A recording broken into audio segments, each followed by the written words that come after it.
Hello and welcome to Focus on Africa. I'm Zuhura Yunus. Our top stories. Crisis talks for Sudan's cabinet amid protests, which Prime Minister Hamdok calls the worst and most dangerous crisis in the country's precarious transition. A new president for Cabo Verde after opposition candidate José Maria Neves declares himself winner of yesterday's poll with just under 52% of the vote. Former U.S. Secretary of State Colin Powell, the first African-American to ever hold the position, dies aged 84 of COVID-19 complications. Still to come on Focus on Africa, Africa in Focus. The stars are twinkling in Ouagadougou for the opening of the continent's largest film festival, the Pan-African Festival of Cinema and Television. And in sports, the husband of the Kenyan athlete Agnes Tirop has appeared in court as a suspect in her murder.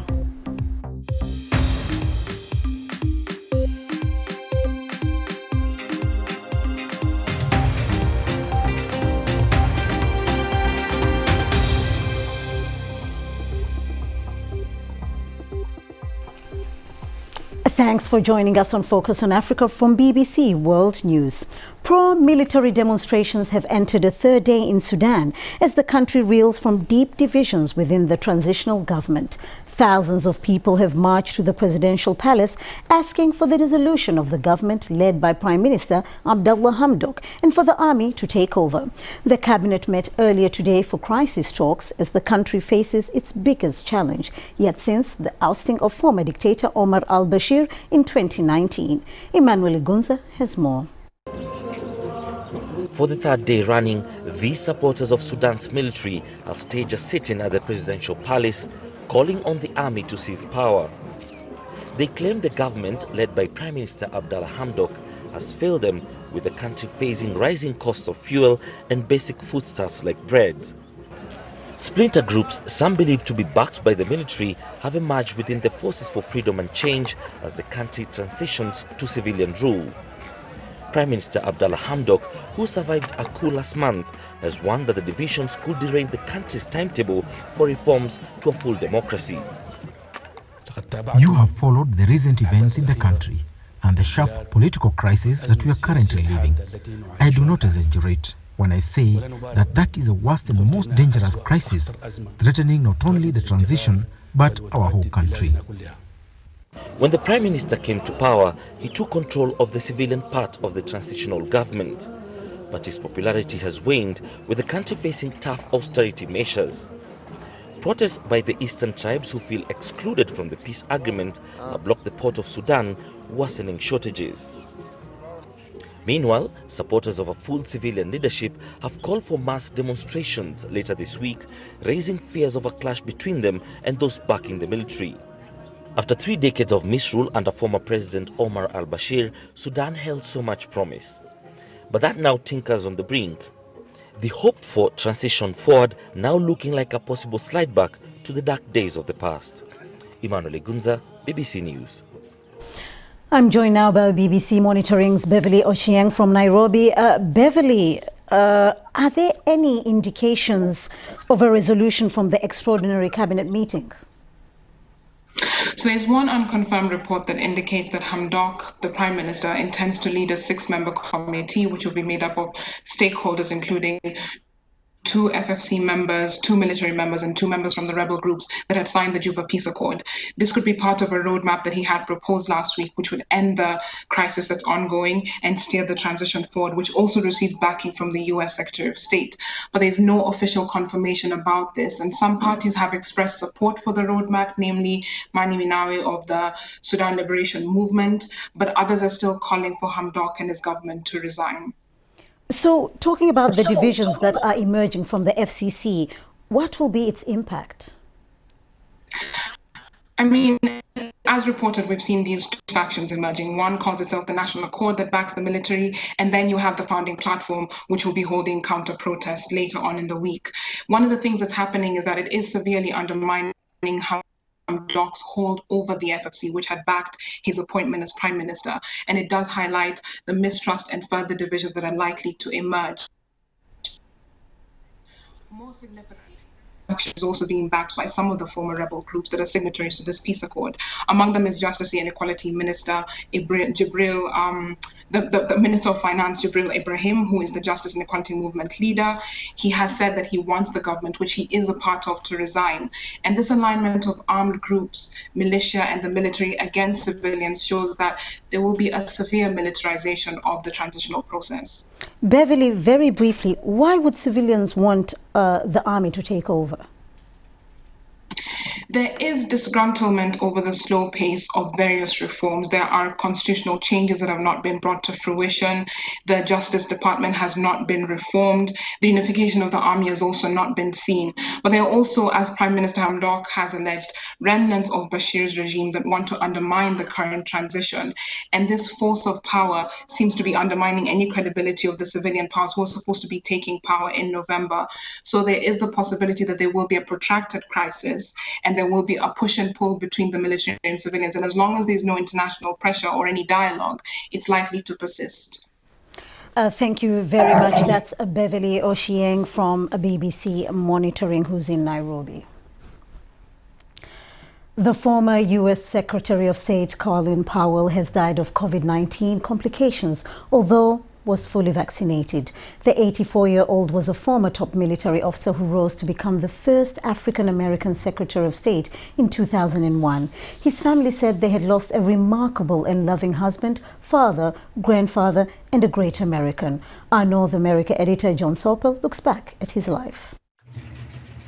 Until Saddam Hussein's invasion of Kuwait in 1990, Colin Powell was relatively unknown. After it, he became a household name as America's first black commander of the US military.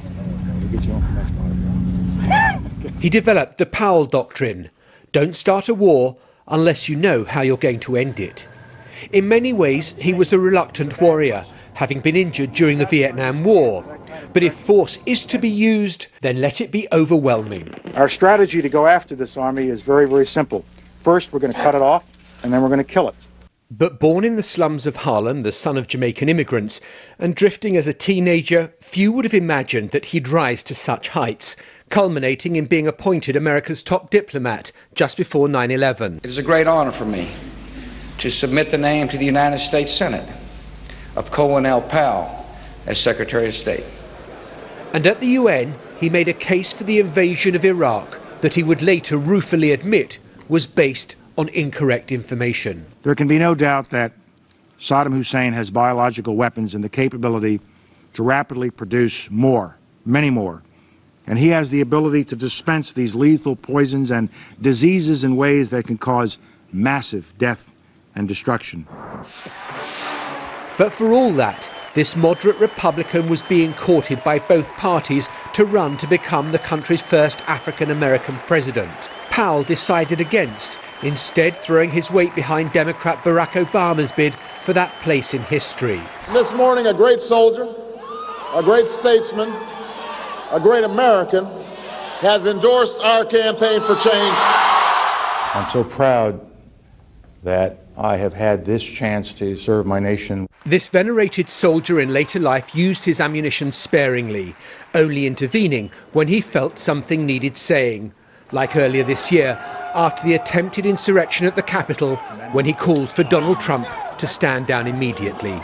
I wish he would just do what Nixon did and that's step down. Somebody ought to go up there and tell him, it's over. Plane's waiting for you, you're out. Colin Powell preached tolerance and moderation. He was a trailblazer, a leader, warrior and statesman. And according to many of the tributes today, a genuine American hero. John Sopel, BBC News. John Sopel reporting on the death of former U.S. Secretary of State Colin Powell, who has died at the age of 84. Now let's take a quick look at other stories making the headlines across Africa and the rest of the world. Aid workers and diplomats say airstrikes have hit Mekelle, the regional capital of Tigray in northern Ethiopia. Media controlled by the Tigray People's Liberation Front, which is at war with the federal government, said 3 civilians were killed and dozens injured in 2 rounds of attacks. This is the first time in the 11-month conflict that aerial bombardment has been reported in Mekelle. The government has denied it carried out any raids. A media blackout means it is impossible to verify the information independently. A U.S. Christian aid organization says a group of its missionaries has been kidnapped in Haiti. Officials in Port-au-Prince say a notorious gang called 400 Mawozo is behind it. The 5 men, 7 women and 5 children were returning from a visit to an orphanage when they were abducted. Haiti has one of the highest rates of kidnapping in the world and is between political and economic crisis. Gunmen on motorbikes have attacked a local market in the town of Goronyo, northwestern Nigerian state of Sokoto, killing dozens of civilians. The authorities say the latest attacks appear to be a retaliation for the recent killing of suspected members of armed gangs by local militias in the area. The Grand Mosque of Mecca in the Muslim holy city of Mecca in Saudi Arabia has begun operating at full capacity again, following the easing of restrictions imposed because of the pandemic. Markers on the floor that helped worshippers stay socially distanced have been removed, but all visitors to the mosque must be fully vaccinated and continue to wear face masks. Africa imports around 85% of its food from outside the continent, yet it has over half of the world's uncultivated, arable land. But more self-sufficiency would mean not only economic benefits, more local jobs, for example, but environmental advantages too, cutting down wastes and also ensuring food security in the face of the global climate crisis. So how can this be achieved? Lalasi reports from Porto Novo in Benin. This market in Cotonou is the largest in West Africa. Shops here are filled with imported goods from Europe, Russia and Asia. Like many other African countries, Benin relies on these imports to feed its population and to support its economy. In 2019, Benin registered $2.9 billion of imported products according to the World Trade Organization. The country especially heavily depends on imports of rice and animal products. Imported goods get here by sea, road and air, and most of the food served in Beninese households is imported. Adelaide and her husband have been in the business of reselling frozen and fresh products for several years. She gets her supplies from importers and then resells them to retailers and households in her neighborhood. Both fish and meat come from abroad, China, the Netherlands and sometimes Senegal. It would be difficult to get year-long supply with local products. Local fish, for example, comes seasonally and is not enough to satisfy the population. But Benin has the potential to ensure food self-sufficiency. The country has 70,500 square kilometers of arable land, according to the UN's Food and Agriculture Organization. This project was set up in 1985, not long after the devastating famine in Ethiopia, when its founder, Godfrey Nzamujo, wanted to ensure such a disaster was never suffered by the continent again. All the nutrients that he wanted to teach Africans how to feed themselves and not rely on foreign aid. The experiment started on a 32-hectare land to develop agriculture, fishery and animal husbandry. We have agriculture, the crop production, we have animal and fish. The waste from one section is recycled to become input in another one. For example, the water here you see is rich with fish. The wastewater, instead of throwing it away, is now rich to water, irrigate our crops. So we're not buying anything. The animal wastes are recycled through bacteria to fertilize our soil. Nothing is wasted. The waste from the animal, from the fish, used to produce energy. Mr. Nzamujo's project has been modeled in other African countries, including Nigeria, Liberia and Uganda. But it's up against an entrenched system of food importation.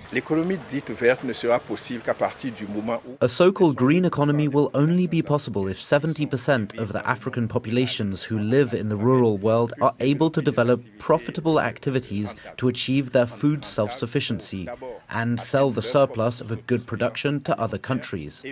This is the only way to achieve food self-sufficiency in Africa. C'est la seule condition pour atteindre l'autosuffisance alimentaire en Afrique. But what projects like this show is that it's possible for Africa to reduce its reliance on food imports. And as the world battles climate change, that seems more critical now than ever.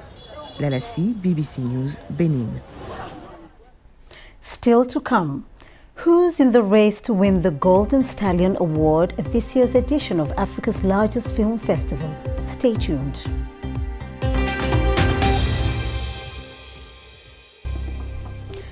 Welcome back. Cabo Verde is about to get a new president. The left-wing opposition candidate, José Maria Neves, appears to have won the election after his centre-right governing party rival Carlos Veiga acknowledged defeat. With most votes counted, Mr. Neves, a former prime minister, has an absolute majority of nearly 52%. The campaign has been dominated by the COVID-19 pandemic and its impact on an economy heavily dependent on tourism. Nicolas Negos reports from Praia. With 51.7% of the vote, José Maria Neves from the Cape Verdean opposition is leading the presidential election according to provisional results published on the National Electoral Commission website. His main rival, Carlos Alberto Veiga, who was representing outgoing President Jorge Carlos Fonseca's party, the MPD, got only 42.6%. He recognized his defeat and congratulated his opponent. José Maria Neves, 61 years old, was Prime Minister of Cape Verde from 2001 to 2016. He represents the largest party of Cape Verde, the PAICV, the African Party for the Independence of Cape Verde. Last night we were at his headquarters and he wanted first to thank the Cape Verdeans for their vote. This victory is a victory of the people of Cape Verde. And it's very, very, very important for the future of my country. The results have yet to be validated by the Electoral Commission, but very significant number. The abstention rate reached 51.7% of registered voters, so not too far from the 60% for the abstention 5 years ago. I spoke yesterday to the ECOWAS Observer Mission head, and he gave me his point of view about the abstention rate. We notice that there is a lack of motivation of the population to go to vote for the leaders. We have to work very seriously about the governance of our country, and I believe progressively the population will come back for the electoral process. 7 candidates were running to succeed President Jorge Carlos Fonseca. José Maria Neves will take over a country of 556,000 inhabitants with one of the highest GDP in West Africa and years of sustained growth.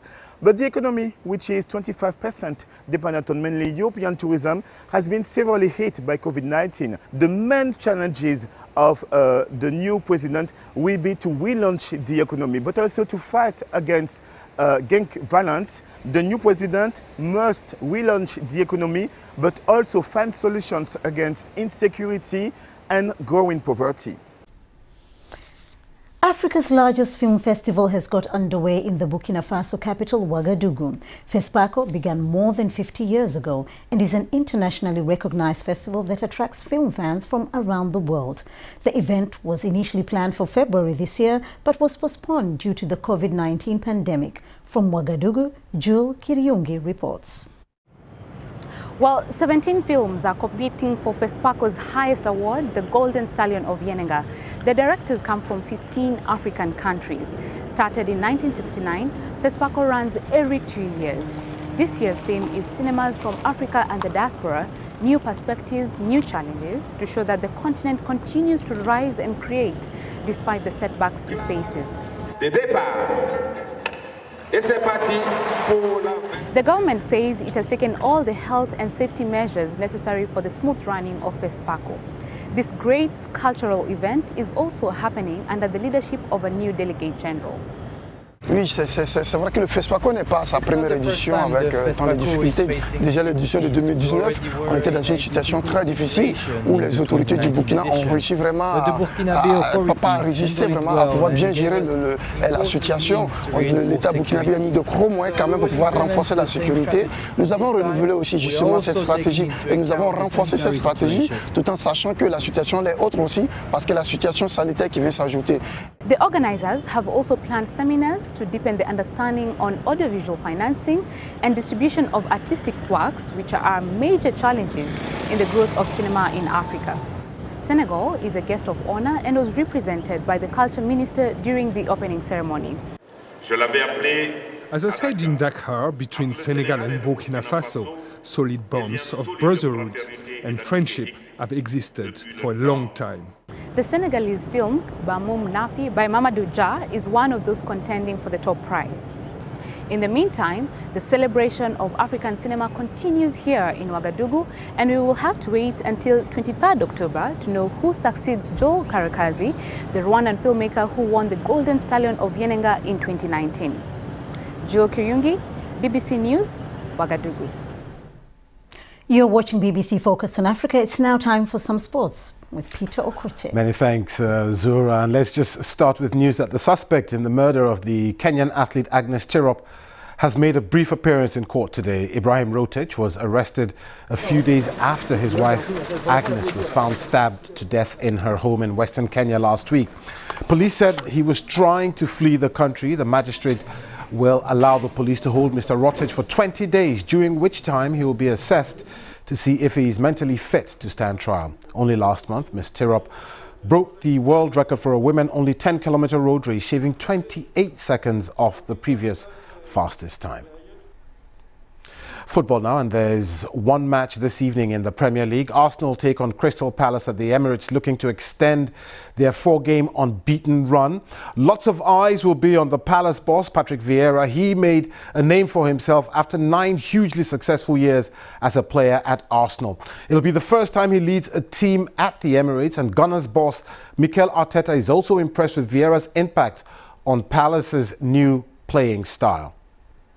I think he's proposing a different style of play, very different to what Roy used to do. They want to be much more dominant. They play in a different formation as well. You can see some young players stepping up and really having a contribution. I think he's establishing the team in the way that he wants. And it's like anybody, after you need the results to back that up. Meanwhile, here's a rather interesting one. Former Arsenal manager Arsene Wenger has suggested referees should appear in post-match press conferences to avoid controversy. Speaking during French football's refereeing convention, Wenger, who is now FIFA's chief of global football development, indicated that he would be in favor of referees appearing in press conferences to give them the opportunity to explain contentious decisions made during games. According to him, it would be a good way to avoid controversy and shut them down before they become a public debate. Now, Zambia striker Patson Daka says he's realised the Premier League dream over the weekend after opening his account for Leicester City in Saturday's 4-2 success win at Manchester United. The 23-year-old scored the Foxes' 4th goal in an enthralling encounter with an instinctive finish at the back post. Afterwards, he said the goal, which is something that he had been looking forward to for a long time, would also boost his confidence. His manager was also full of praise. He's an outstanding young player. He's been away, played a couple of games over the international break, and then to come in and play with that poise and quality in the game. And yeah, he scored one. He was unfortunate. The game makes a great save, tips it onto the post, and him and Buba in there along with James, they're always ready to take the ball and allow us to play through and build our game. So yeah, overall, yeah, he was outstanding. And that was actually a really, really good goal. Did you see it? Well, sort of. That's your sports zero. Thanks very much, Peter Okoche. Feel free to get in touch with me and some of the team on social media. I'm at Venus Nyota. Well, that's all from the program for me, Zuhura Yunus, and the rest of the Focus on Africa team. Goodbye.